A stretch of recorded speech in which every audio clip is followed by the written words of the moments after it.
जैसे जैसे यूजीसी को लेकर सुप्रीम कोर्ट में सुनवाई की तारीख नजदीक आ रही है, वैसे वैसे मोदी सरकार पैनिक मोड में दिख रही है।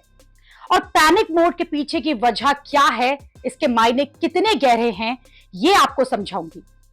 लेकिन पहले ये देखिए कि पैनिक मोड का आलम यह है कि सरकार ने सवर्ण संगठनों को रामलीला मैदान में प्रदर्शन नहीं करने दिया। प्रदर्शन में शामिल होने वाले बड़े नेताओं को हाउस अरेस्ट कर लिया। और अब नई खबर यह आई है कि मोदी सरकार अब सोशल मीडिया पर यूजीसी के नियमों के खिलाफ बोलने वालों को सेंसर कर देगी। द हिंदू में छपी इस खबर में सीधा सीधा कहा गया है कि पीएम मोदी के खिलाफ कोई कंटेंट हो या फिर कुछ मामलों में यूजीसी रेगुलेशन पर मोदी सरकार को टारगेट करने वाला कोई पोस्ट ट्विटर या इंस्टाग्राम पर हुआ तो उसे हटा दिया जाएगा। द हिंदू की खबर के मुताबिक सरकार ने सोशल मीडिया कंपनियों को भर भर कर ऑर्डर जारी किए हैं, जिसमें प्रधानमंत्री मोदी को टारगेट करने वाले, उनके खिलाफ एआई या फिर एनिमेशन वीडियो बनाकर उनका मजाक उड़ाने वाले पोस्ट हटाने को कहा गया है। सोशल मीडिया कंपनियों ने भी सरकार के आदेश का पालन किया है। अब वो कंटेंट भारत में मौजूद नहीं है।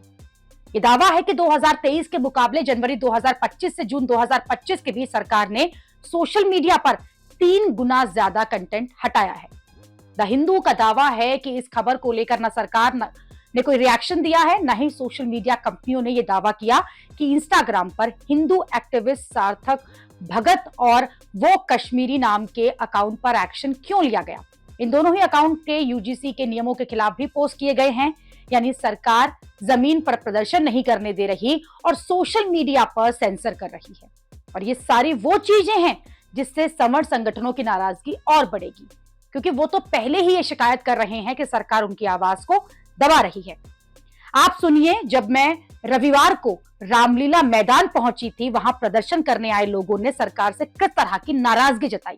और वोटर थे बीजेपी के, हम ऐसे ही अपने ब्लड से अपने शर्टों पे नहीं लिख के घूम रहे हैं। ये देखिए यूजीसी रोल बैक ब्लड से इतनी आज अगर हम नहीं लिखेंगे यूजीसी ग्रैंड कानून के अंदर दबा के रख दिया जाएगा ना बच्चा। सनातन के लिए, देश के लिए तो बीजेपी जरूरी है। फिर इतना विरोध क्या हम सर्वर जातियों का गला कटवा दे? सनातन के लिए सर्वर जाति का गला कटवा दे? ये हमने ठेका नहीं रखा।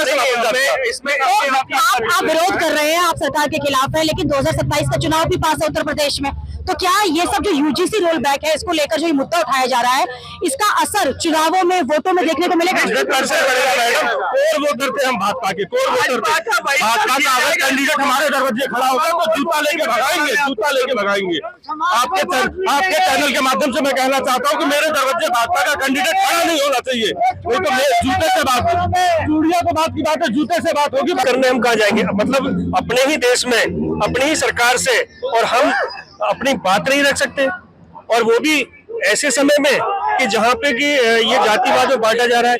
एक शब्द कहना है मोदी जी को कि ये इसको जो है ना यथास्थिति जैसा था वैसा रखा जाए। यूजीसी लाने की आवश्यकता नहीं थी। यूसीसी लाते तो जिसका सभी को इंतजार था कि कॉमन सिविल कोड, यानी जिसको कि समानता का अधिकार, एक कानून एक देश से हम जो छिन्न भिन्न कर देंगे नहीं देंगे। लेकिन एक मैसेज जा चुका है पूरे देश में, अब सवर्ण समाज एकजुट हो चुका है, एकता के साथ सूत्र में बंध रहे जा रहा है।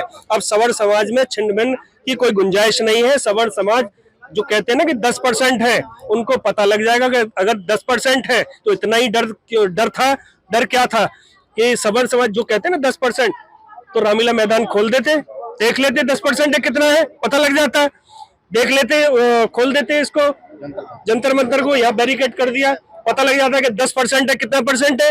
पहले से पहले ही परमिशन डिनाई करना। हमारे जितने भी जो नेता हैं, युवा नेता हो चाहे वरिष्ठ नेता हो, उनको उनके प्रदेशों में जा जाके उनके घरों पे रात में 2-2 दिन पहले ही हाउस अरेस्ट कर लेना, किसी भी नहीं, बेबात।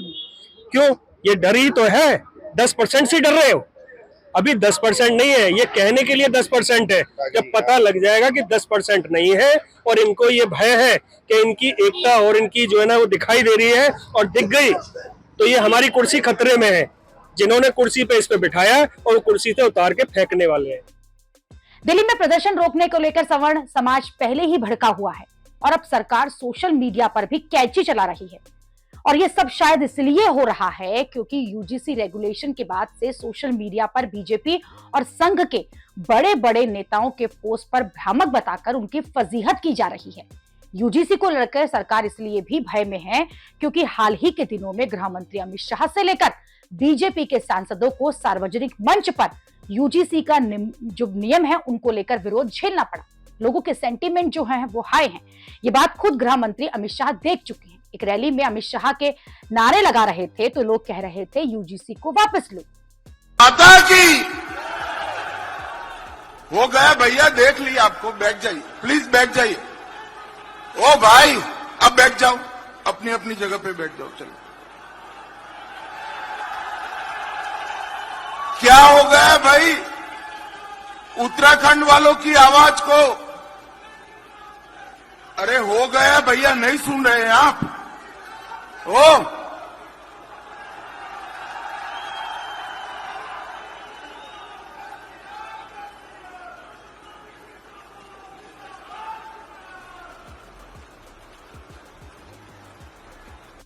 यूजीसी के रेगुलेशन को लेकर ये सब चीजें तब हो रही हैं जब कुछ ही दिनों में यूजीसी पर सुप्रीम कोर्ट में सुनवाई होनी है और उस सुनवाई में भी ये क्लियर हो जाएगा कि यूजीसी के नियमों को लेकर सरकार का स्टैंड क्या है।